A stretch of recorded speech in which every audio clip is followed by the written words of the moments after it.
Recording.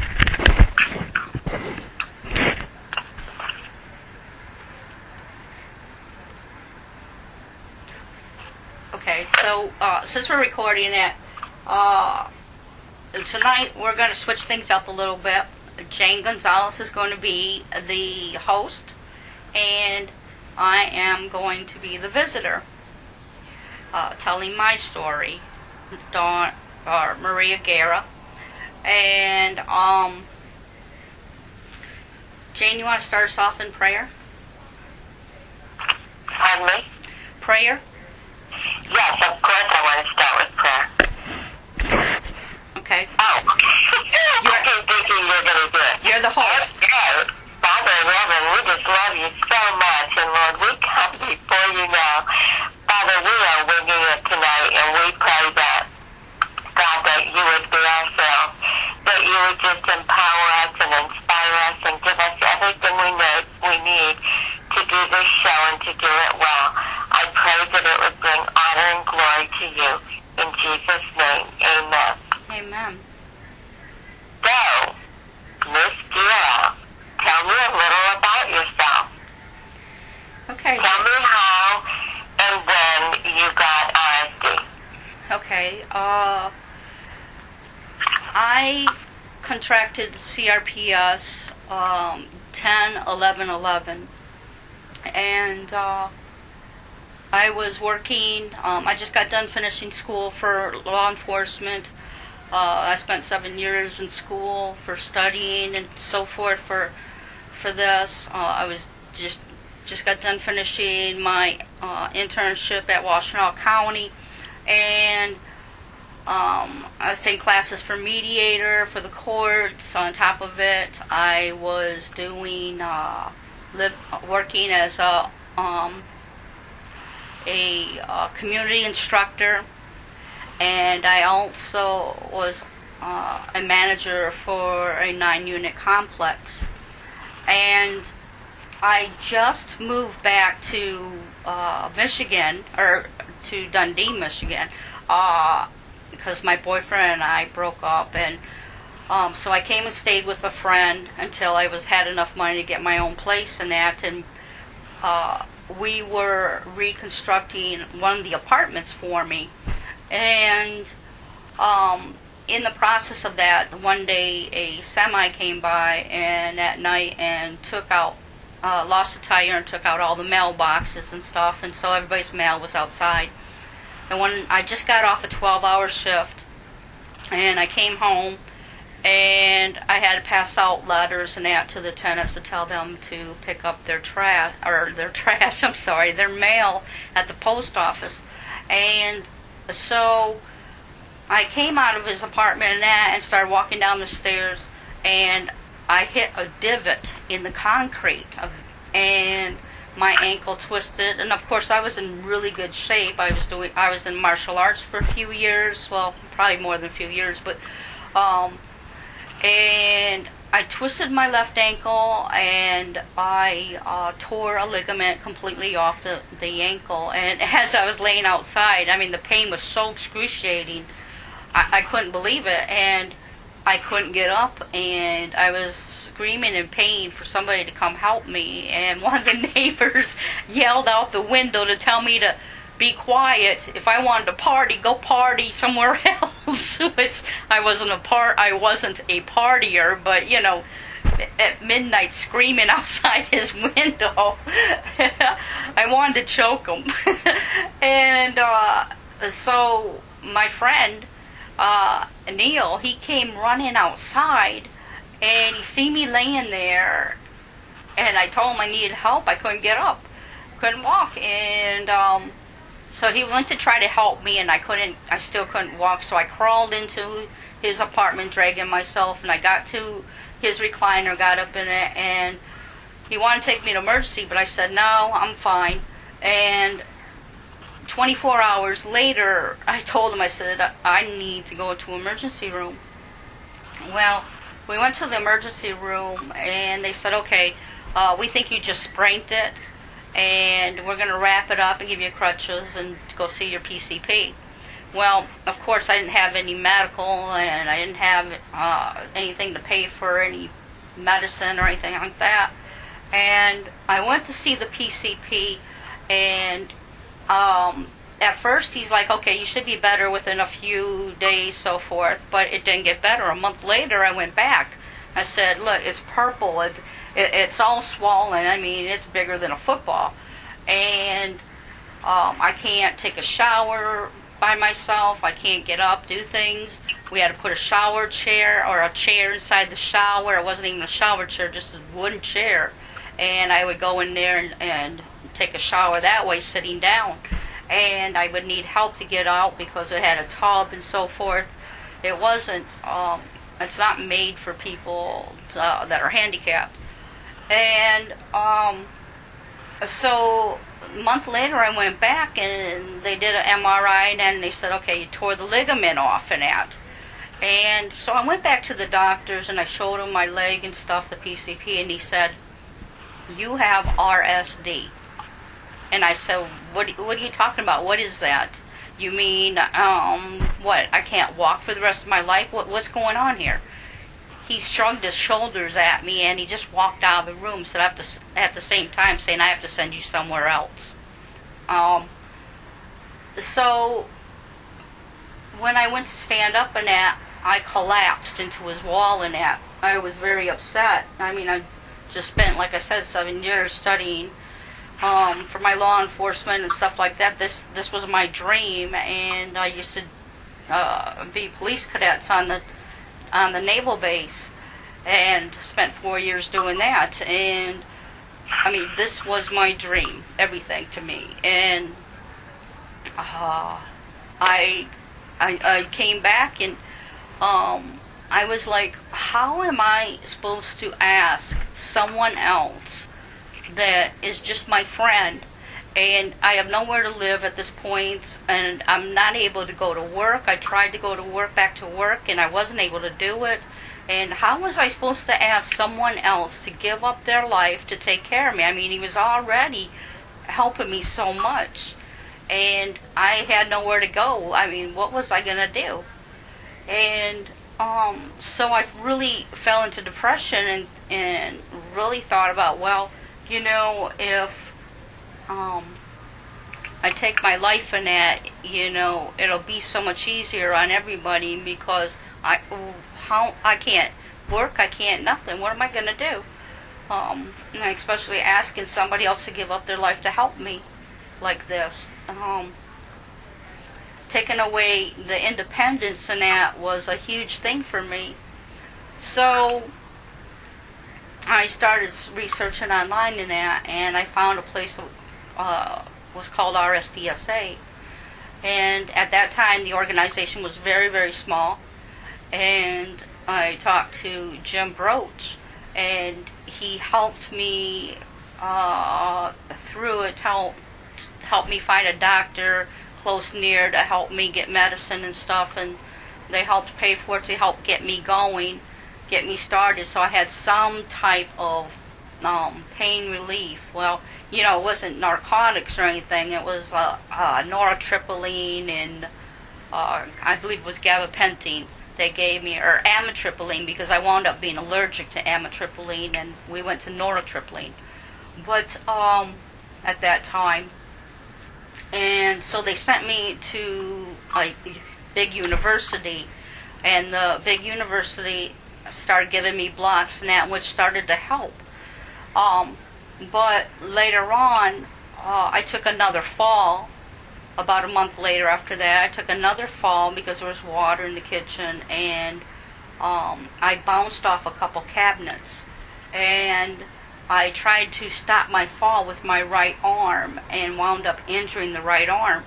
So the CRPS went from my left leg directly to my right arm. And when I went back to the university to tell them, you know, what was going on, they said that I needed to go to a psychiatrist, because CRPS couldn't spread like that, and they didn't believe it was CRPS. And I was going backwards. The treatments weren't working anymore.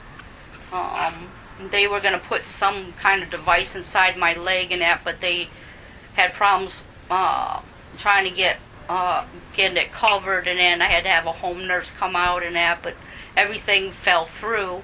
And so for a while there, I had to find another doctor in my location to help me for pain management.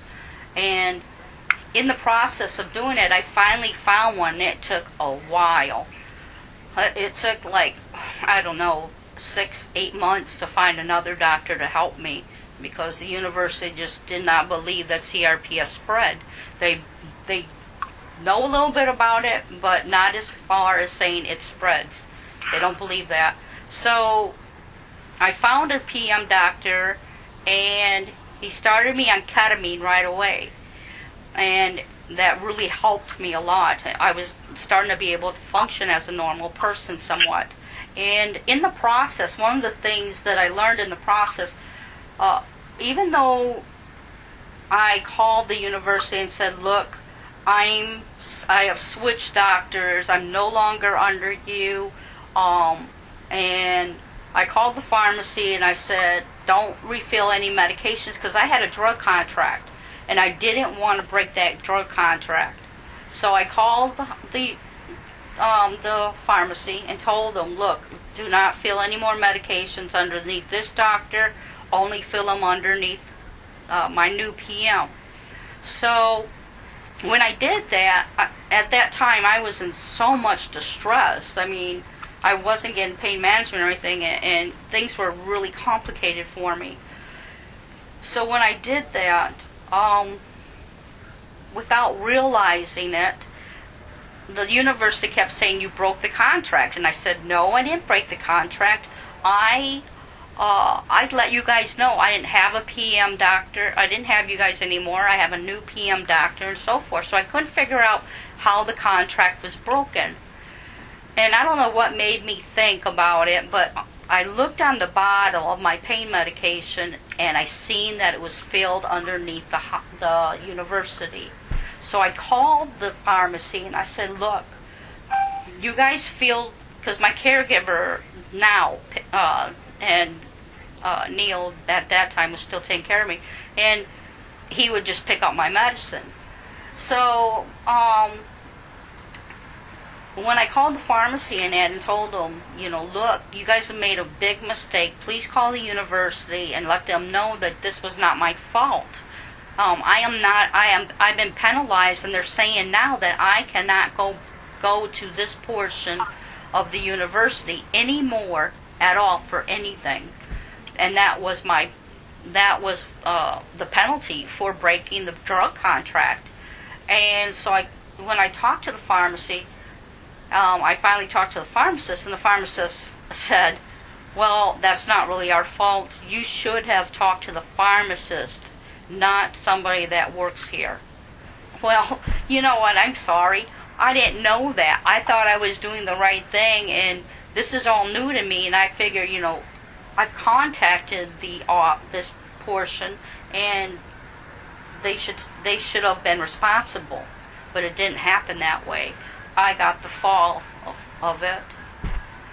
So anyway, my new pain management doctor and that has done a lot of treatments, as ketamine and so forth and that, and blocks and optical blocks and so forth, because the CRPS spread from the left to the right arm, and then the right leg started to mirror the left. And not only in this whole process, my eyes and the inside of my mouth and throat burned awful. I mean, I thought I had a bunch of bees inside my throat and so forth. And it even got to a point where the inside of my ears hurt so bad, it was piercing. And we found out at that time, well, it was TMJ and then trigeneuralgia in the left side of my brain. And they said that's what was affecting. So the ketamine and that worked for a long time, but then the ketamine stopped working. and my body would many times reject it, that my blood pressure and everything go up and down and so forth. And what would take a normal person for getting ketamine, their infusion, it was taking me twice the amount of time. So I'd be holding up people and so forth, getting their procedures. And finally, he said, I can't give you any more ketamine. Let's see. What next? Okay, remission and stuff. I haven't ever went into remission or had to deal with workman's comp. The CRPS has not only affected most of my body now, but it's come with a lot of baggage. I've wound up having many kidney stones and stage 2 kidney disease now. Wound up with gastroparesis. I have a small heart murmur now. Plus, I've already had fibromyalgia before that. But I have spinal stenosis now, and I have a blocked artery in my stomach by my intestines, where they went in to do the angiogram and found out that if they removed it, it would cause more problems. So they found that the blood flow could flow in a different direction. So they decided to leave the clot there, the blockage in my artery. The test, I go through tests all the time in that, and I think the EMGs are just murder on a person. It's very painful, and when the doctor did my EMG on my right leg, I have a compound fracture in that leg, and I don't think he took into account that I had one. And when they stuck the rod in that leg, he did more damage to me, nerve damage.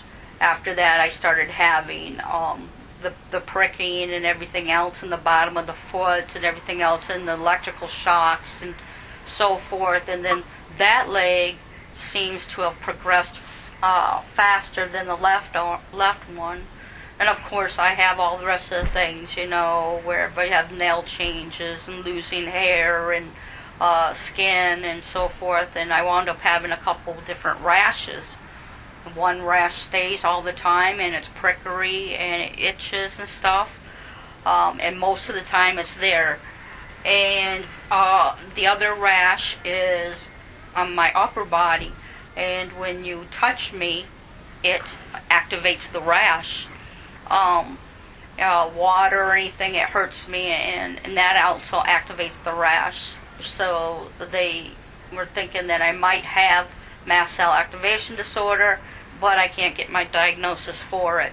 So my PM put me on hydroxyzine, and for right now it seems to have controlled it, keeps it under control.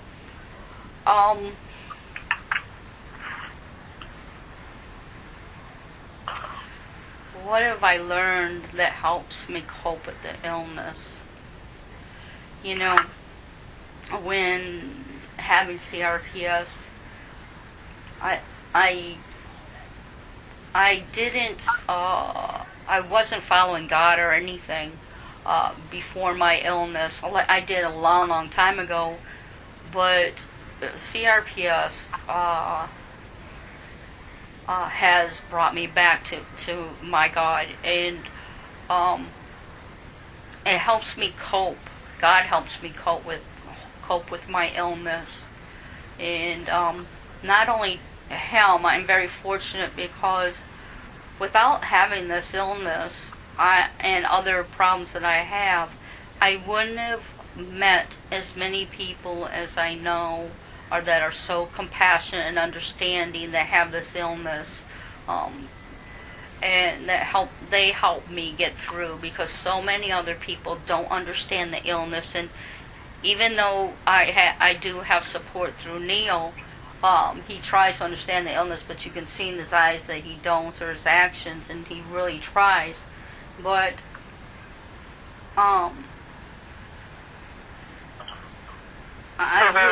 what?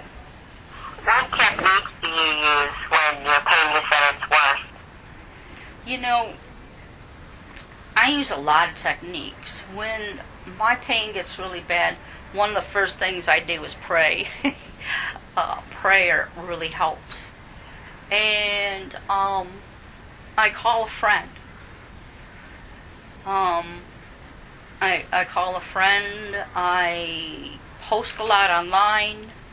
I seek out people that need help. I watch movies that I don't have to think to. And especially, when it's in that kind of pain where I can't move, I will just lay there in the dark and just watch some movies. That brings up another question I have. What is your mobility level? That's always changing, Jane. Sometimes I can get up and I can walk around for a while and I can do some dishes or just little things. Not too long ago I just tried to go grocery shopping for myself, and by the time I was home I had to ask people to help me because I was in so much pain. I couldn't get the groceries put away, I couldn't get them in the house and that. And other days I'm completely bedridden. I cannot get up to do anything. It's a real struggle. The pain is so bad that the only thing I can do is just lay there. And so it's a challenge sometimes because I'm always having to move things around from one room to the next or get help to move things that are close to me. Or we have double of certain things, a couple things and that, my earplugs and so forth and that. So that way, if I move to one spot, I have things right next and accessible to me. One of the things that I found was a real struggle with, and I do still find it at times, is reinventing myself. In the beginning that I had a really good friend in that helped me to start reinventing myself, but I didn't want to face this illness, and I was very angry about it, and I was in a stuck mode of self-pity, and I missed my old life so much, and I couldn't find a way to get back to it. And this person told me that they were doing these question souvenir. It was a question survey, and so I did the survey, but not without resistance. But thank God, He puts the right people in your life to not give up on you. And sure enough, I started to do the survey, and it helped me to start progressing forward with my life. And that's I'm always looking for other ways to move forward. I don't sit. I'm not saying that I don't get stuck sometimes, because I do, and I get depressed. It seems like every time I get depressed, it's a little bit worse. And one of the reasons, is because we isolate ourselves with this illness, and nobody wants to really deal with us with this illness. If we can't go out and do what they're doing, then they don't have time in their busy lives for us, and it gets to be pretty sad. Even our families, the same thing. And one thing about depression is that it gets worse and worse each time, and I find that because also it seems that I know with my illness, every year as the time goes on, I get a little bit worse, and there's another challenge I have to face right around the corner, and it never stops. And this illness creeps into every little cranny of your life. It affects family and friends and everything. If you know somebody that has this illness, then it's many times a never-ending story. And I'll tell you, if I didn't have complex regional pain syndrome and somebody else did, I wouldn't know what to do, because I wouldn't believe that they had it, because it's just so unbelievable. You can see it in the beginning, and then it's sort of in the middle. You can't really see it. It's invisible. And then some people, towards the end of it, in the last stages, that you can see it in them. And the only way to really see the illness is to spend time with that person and get to know them. And I think the best thing that you can do is to be compassionate and try to understand and be supportive to help them through, because this is one of the leading causes for suicide. And I am sorry to say, but we do lose people because of the illness is so painful and the isolation happens.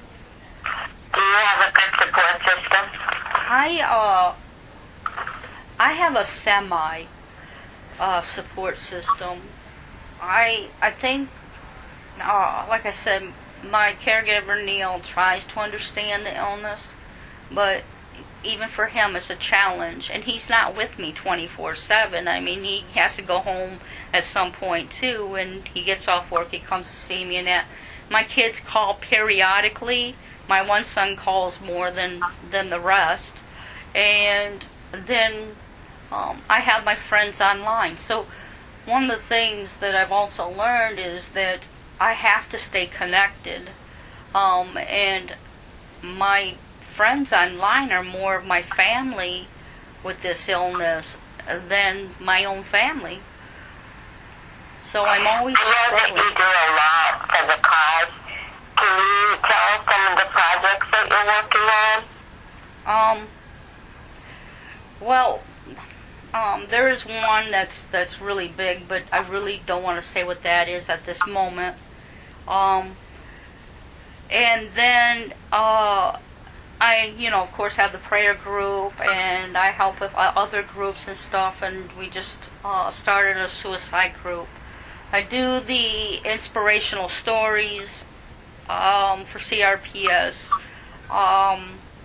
Also started it's called Let Your Voice Be Heard or Not, and that's exactly what this is. This is to help, it's not only to help educate others, but it's also for other CRPSers to listen to, and hopefully they'll find some tools in it that's working for them, or for the other person that they can try that might work for them. It's not always the case, but I saw something new you're doing that's really neat. The pajama party for people who are up in the middle of the night, who can't sleep, and, you have kind of a support group going on there. People calling in and talking with each other. And yeah, that was designed because one of my friends and I were staying up all night talking, and I thought, wow, what about all the rest of those people that don't have anybody to talk to, or just sit in the room, and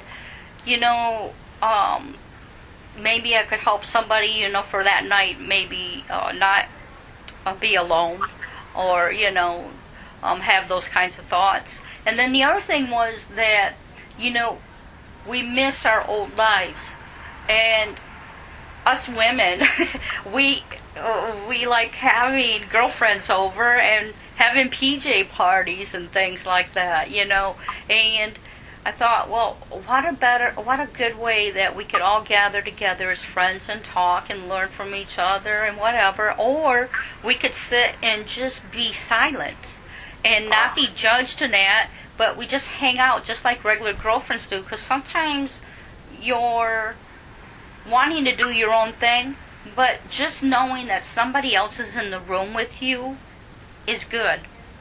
And it makes you feel that you're a part of something, and that you don't have to be alone.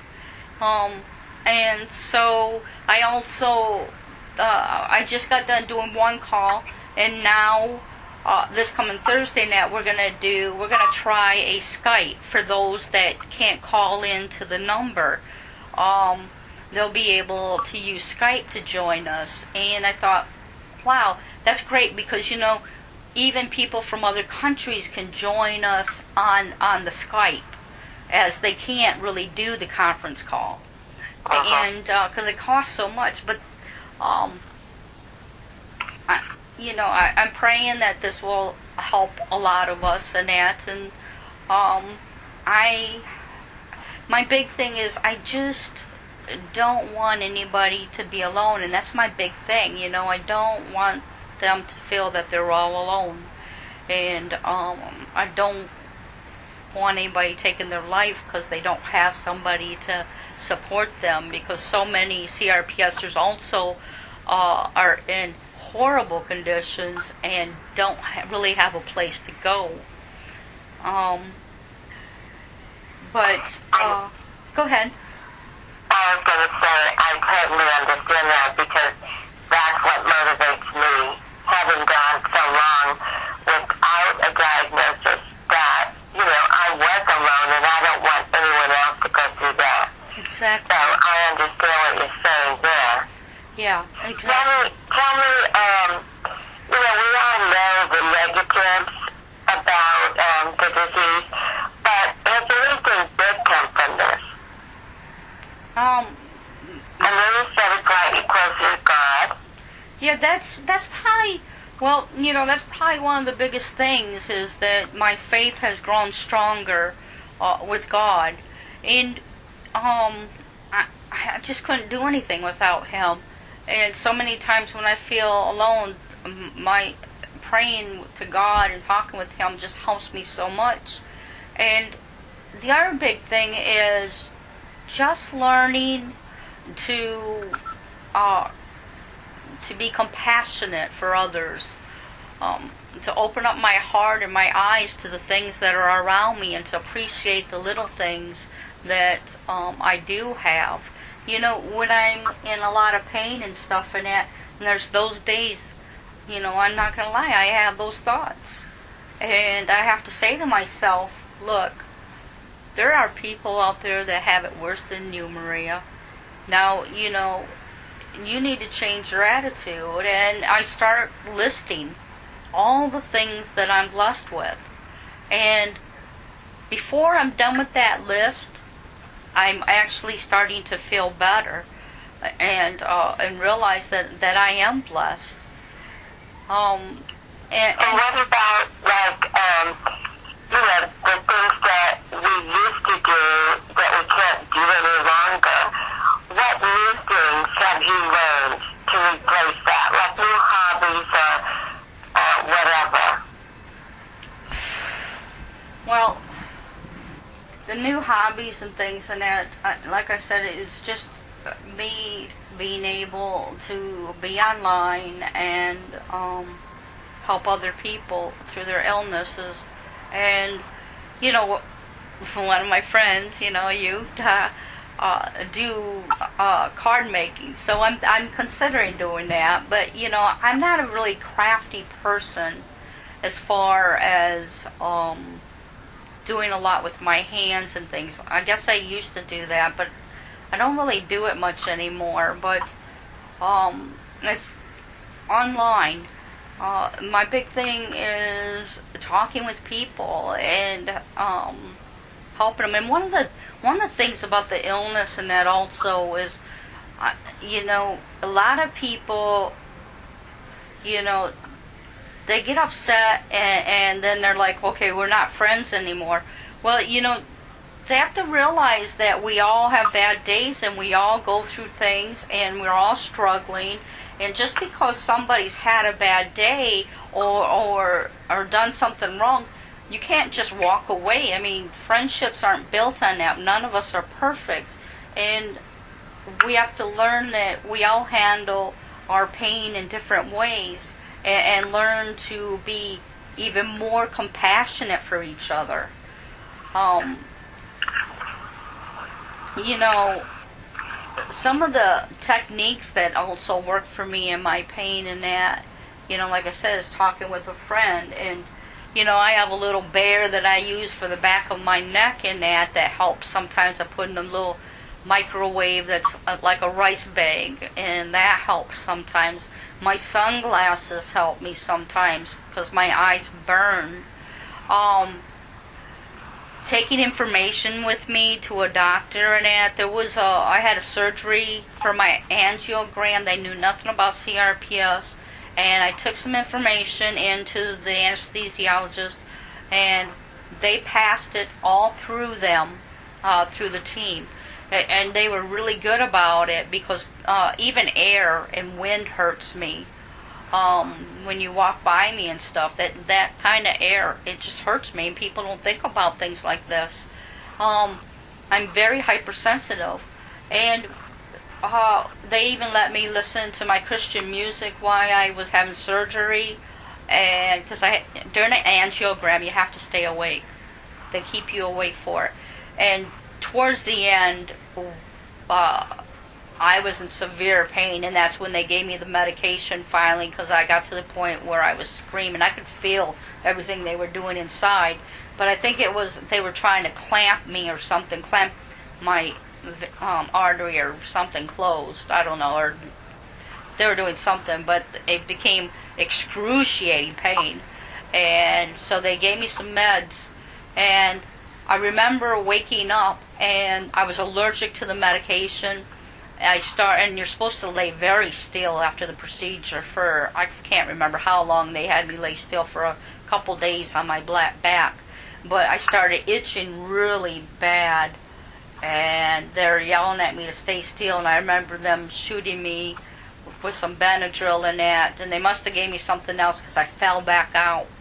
And then I woke up back when they were taking me to my room, and the I can't remember what you call him, but anyway, the transport guy, he had the information, and he actually gave it to all the nurses and that, and told them, said, look, before you put her in that bed, you can't put her in that bed yet, make sure all the creases are out and everything else before you lay her in the bed. Everything has to be, you know, straightened out.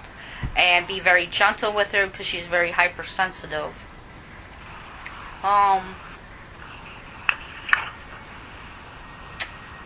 I've learned to use things around my house and that to adapt, you know, like I have a certain can opener that opens the cans from the side. That's a little bit easier for me to use.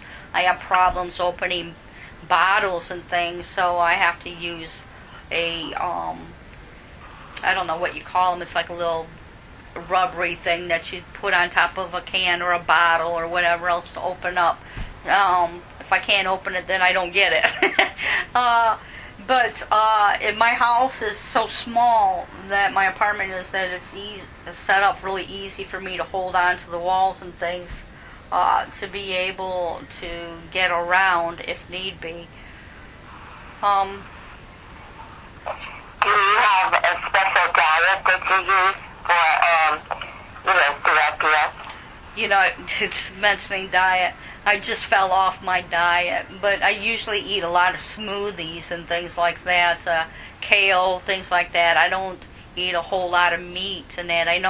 I'm supposed to have, you know, CRPS is supposed to have a high protein diet, but since I have kidney problems, I can't have a high protein diet. So trying to find the happy medium sometimes is challenging. Because tea and high protein causes kidney stones, and I can't afford to have any more kidney stones. I usually have them all winter. When winter comes, that's usually when I get my kidney stones. And I would try to stay gluten free, and like I said, I don't eat a whole lot of meats and that. So, I found that the healthier I eat and which is a little expensive. And when you're on a fixed budget, it's really hard to eat healthy because the food is so expensive these days. Organic foods are ridiculous, but I eat a lot of garlic and things like that, and flaxseed and stuff like that. I find that the more garlic I keep in my body, I don't get as sick as much as far as colds and things like that. But as soon as I get off my garlic and that, I wind up, my immune system drops. Do you take vitamin C? I do. I take vitamin C and other vitamins also. Vitamin B, vitamin B12, B6. Like I said, flaxseed. I use olive oil, coconut oil. I have a whole thing. I have some molasses that I take a couple teaspoons sometimes. A little bit of vinegar sometimes, cider vinegar. I don't get to put everything in me all the time, but I try to, a little bit of this, a little bit of that, but the most one that I'm really big on is the garlic. What about medication? And turmeric. I've tried so many medicines, and I don't even remember the names of them right now because there's been so many. What I was wondering was, where are you at now? Does the medications you take now help you? Yeah, they have me on right now, Lyrica, and I'm up to 150 twice a day. And I take the hydroxyzine, Amatesia, because I have IBS and gastroparesis, and all the rest I believe are vitamins. I don't remember anything else except for I do take some opiates, and right now they increased it to 3 times a day, but we're trying to, waiting on the paperwork for a pain pump. They can't do an SCS, they say, because I'm so hypersensitive, and when they do procedures on me, I don't stay still even if they give me anesthesia or anything. I'm not a candidate for a SCS, because if they do an SCS, you have to really lay still because they're going close to your spinal cord and that, and you could become paralyzed. And talking about being paralyzed, that is one of my diagnoses for the future. My neck and that is narrowing for my spine and stuff, and so that's what they're saying that the outcome is going to be. Now they're talking about trying to find a surgeon. We've already been to one surgeon. I'm getting ready to do another surgeon to see if they will take the challenge of doing surgery on the back of my neck.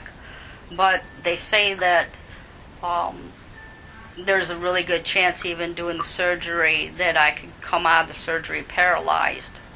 So, do the risk outweigh the benefits? We're not really sure about that right at this point. I think the doctor said there was like a 62% chance that I could be paralyzed even from the surgery. So it's a really high chance, but there's a possibility that it might work too. So it's a slim, but we don't know if we're going to go through with it yet, but we're still going to see another surgeon. Let's see.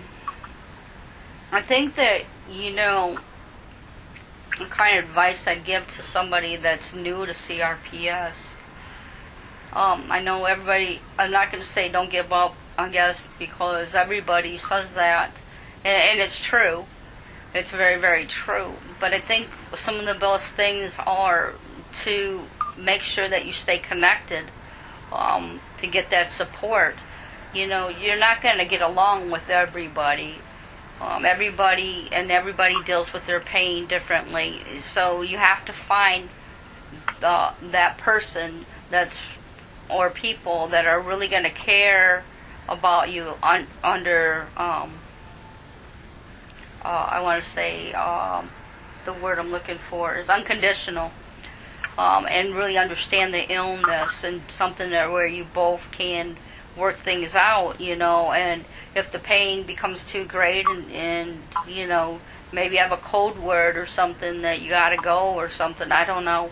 But I think the best thing is to stay connected and be your own advocate, of course, and just because you can't find a doctor in your area, don't give up.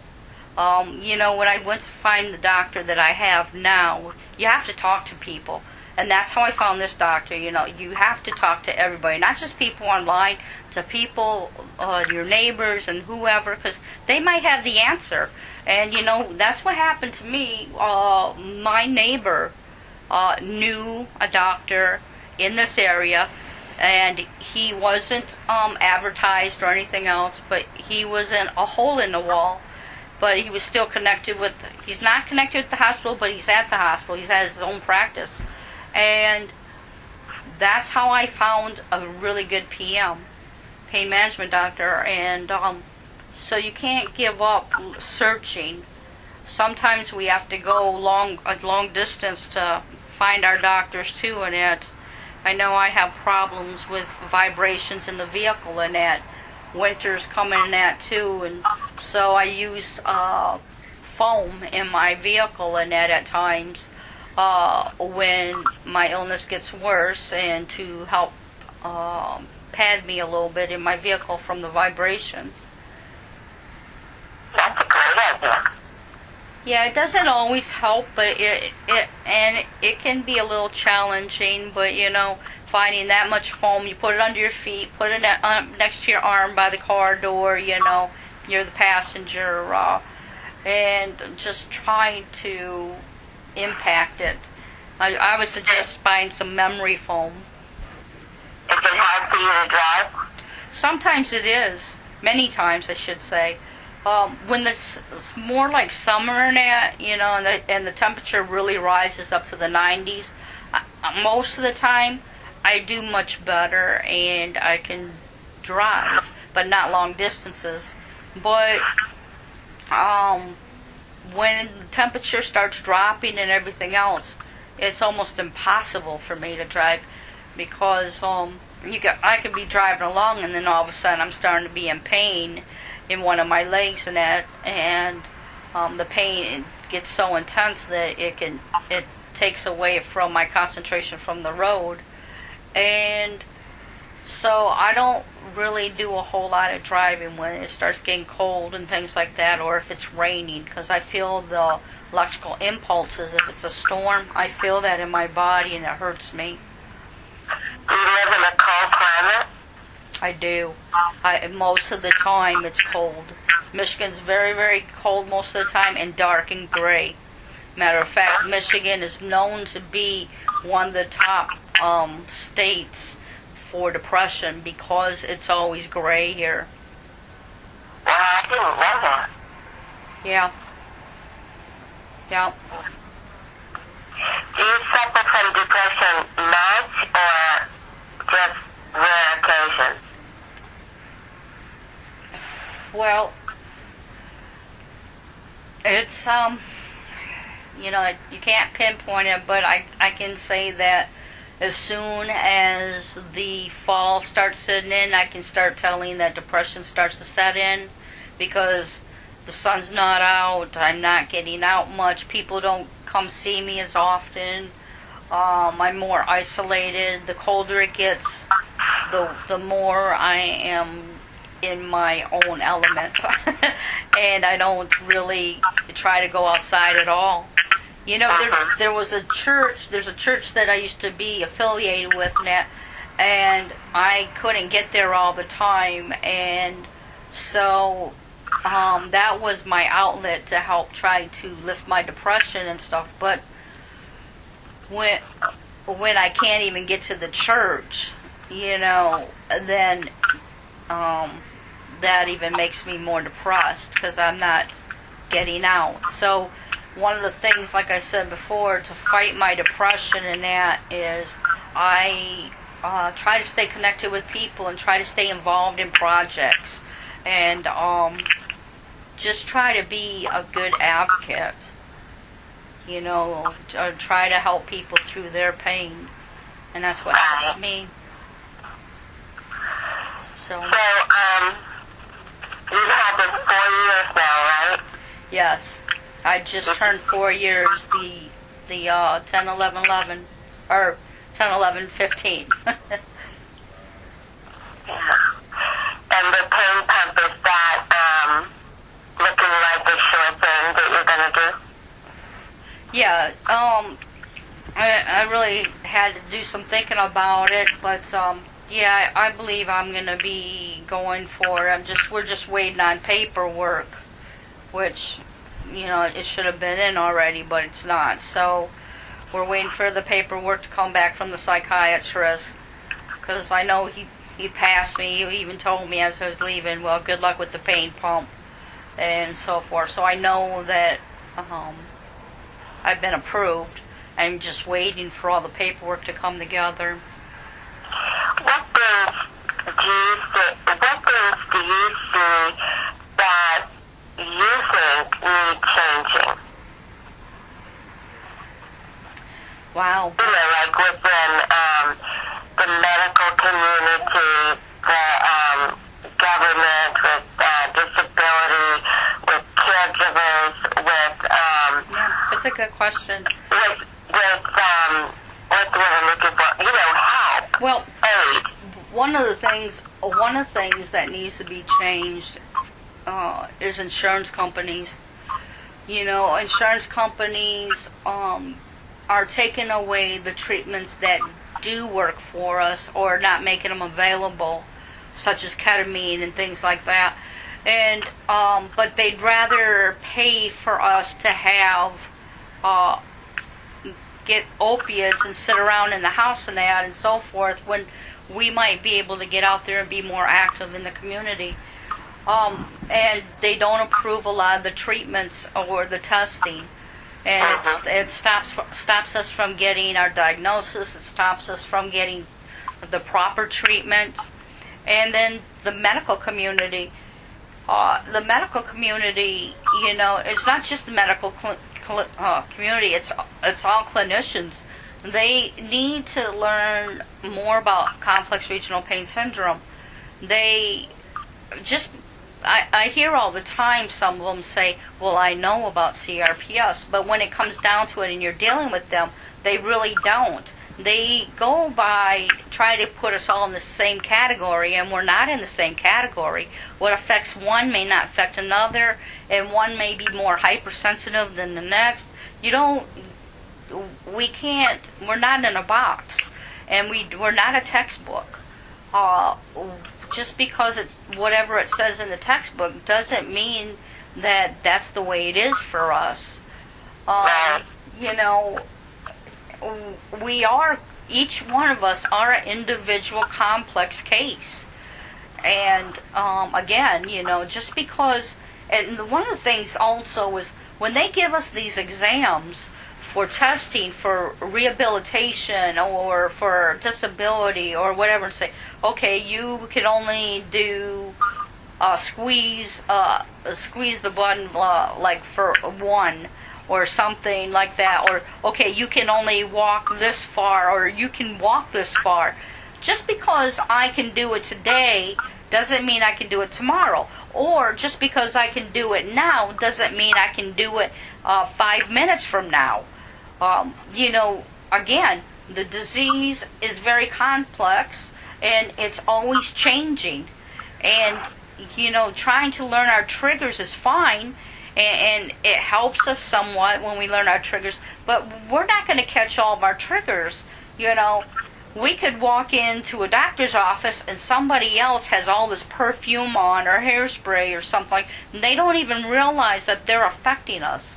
Or they come in with their children, and example for me, I'm very hypersensitive, and I'm in a flare, and you put that together, and a child is running around and screaming at the top of his lungs and doing whatever, affects me. It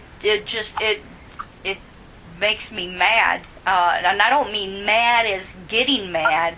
It makes my mind like, man, I got to get out because it's just so much pain. And it really hurts my ears and that. And so little things, that's one of the reasons I don't go out to groups and do group things and that, or, I don't like sitting in restaurants and things like that. I'd rather eat at home because little things affect me, and other people don't realize that.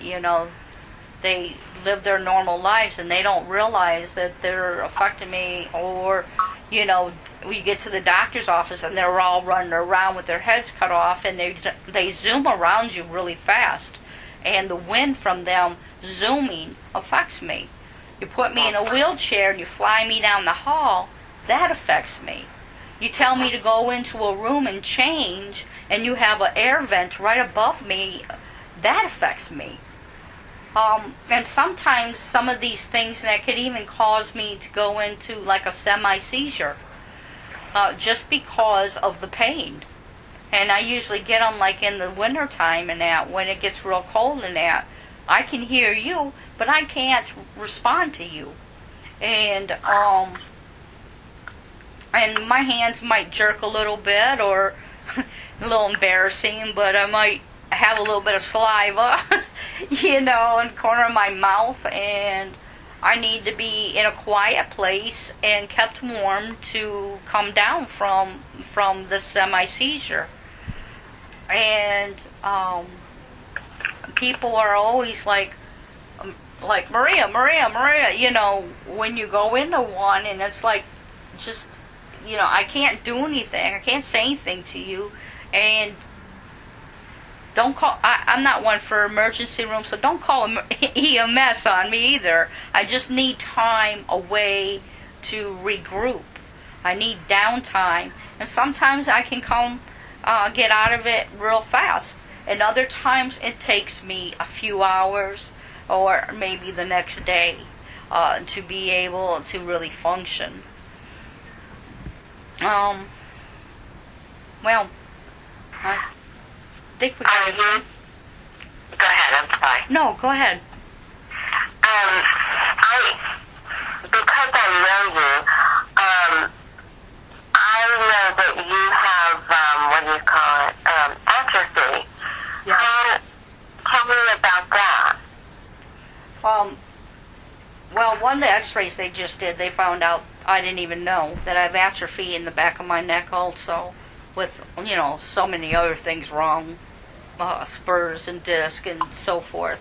But my legs, you can start to see the atrophy in my legs and my ankles, and it makes it difficult, so I can't shave, and that's half of the time, and that the razor, getting in the divot makes it difficult shaving. So I'm always afraid that I'm going to wind up cutting myself, and I'm sure eventually that's going to happen because I can feel it thinning out.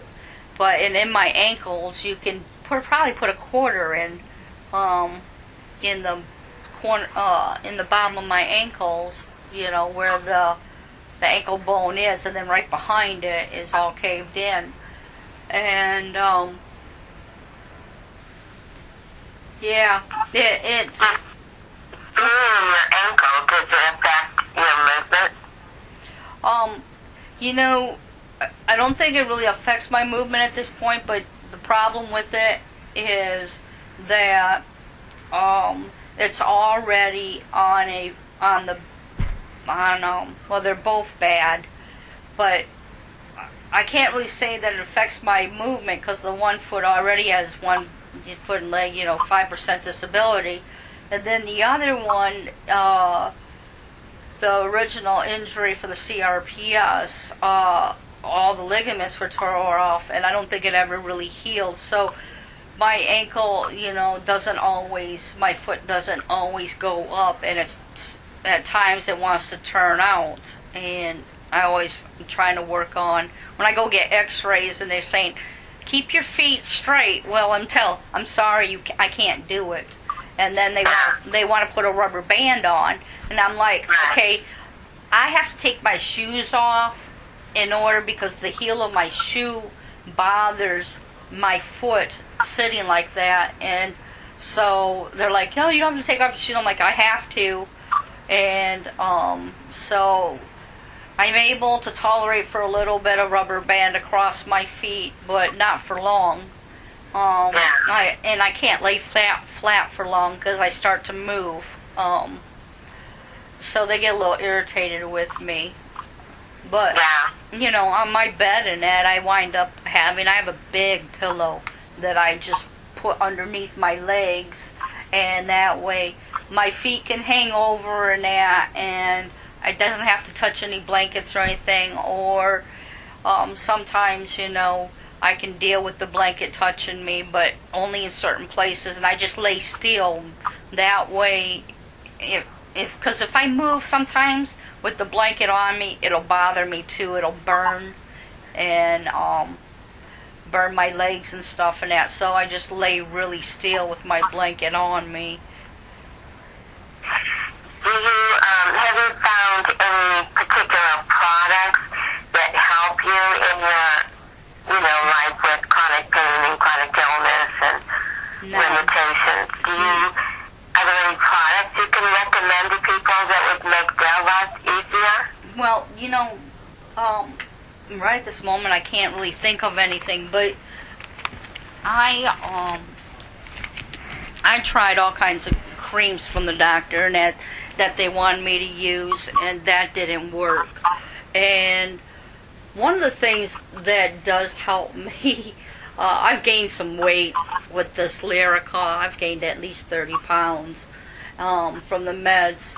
I gained from gabapentin too, and I went to Weight Watchers and was able to take some of that off. But then I got in Lyrica, and I was, more concerned about my weight. I was like, oh, I'm going to gain all this weight, and now I feel bad about it. But I think about it like somebody else said, what's the better, feeling the pain or gaining the weight? And for me, the Lyrica wins. So, not that it cures. Yeah, well, it doesn't always kill all the pain, but it does help.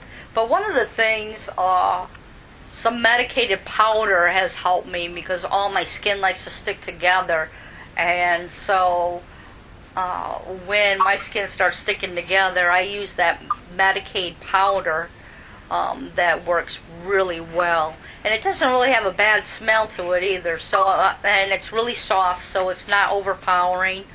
And it works for me. It works wonders. Most of the time, I don't really get dressed in that because clothes bother me. So. And what about special linens or anything? I have satin. I use satin, and I'm very comfortable with it. The satin. I found that it was difficult for me to use regular sheets or anything like that. And every once in a while I can use silk. But that's about all that I can really use that doesn't irritate me. It's funny because I'm so hypersensitive to things and that. But I'm starting to be able to use more things than I used to. But as far as you touching me or wind or sticking needles in me, I don't stay still. Even them taking blood from me is very, very painful, and I have to always ask them, please put in a butterfly. I know it takes longer than that, but the butterfly will not hurt me as much as everything, and make sure that the tourniquet is tight when you first put it on there. And they're surprised tight, and I'm like, yeah, because it's less pain for me. I know that the tourniquet will be coming off soon and that, so it's not a big deal for me. It does hurt at times, but it's less pain. Yeah, I know that you have RSD in multiple places. Mm-hmm. Which part of your body is the worst at this point? Well, that's difficult to say. I would say that right at this point, my back is probably the worst at this point, because there's other things going on, and I guess there's something else brewing, but we're not really quite sure what it is.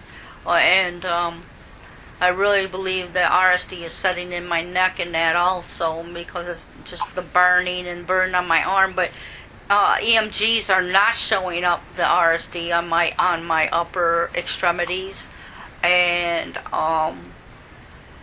I'm going to see an ophthalmologist in that next week, but I don't know if he knows much about RSD. And my back is probably the worst because of, my legs and that can be bad too at times, but right at this point is my back. It makes it very difficult for me to sit, to lay down.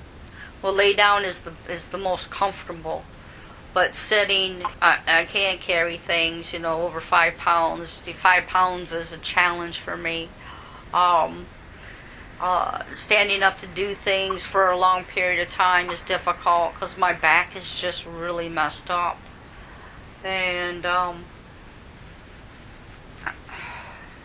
do you have to pace yourself, like sit a while, stand a while, sit a while, stand a while, lay down a while? I do, but most of the time you're going to find me sitting in my bed. Every once in a while I'll be sitting in my recliner. I will, if I have to go to the doctor's, that's my walking and that, to walk to the doctor's. But if that doctor's office is far from the door of the hospital and that, then I'll probably be in a wheelchair and that, and I'll take the wheelchair. And but trying to sit in the doctor's offices and stuff like that with their chairs and that is almost impossible for me, and then I have to try to stand, and so you'll see me probably standing and rocking or sitting and rocking. I don't know why, but rocking seems to help me with the pain, and I try to concentrate on playing a game or something, or trying to find something to do with my mind while I'm sitting there to help divert my pain. Because a lot of times the phones don't work either when I go in, and I can't concentrate on reading because my eyes and my head will hurt so bad. So. Well, I have not been watching the clock. Do you know how much time is left? I think we're done. Have we gone over? I think we've gone over, but that's okay. Well, it's been a pleasure doing this. Thank you so much for hosting it, Jane, and I really appreciate it, and God bless. You too. Bye-bye. Bye-bye.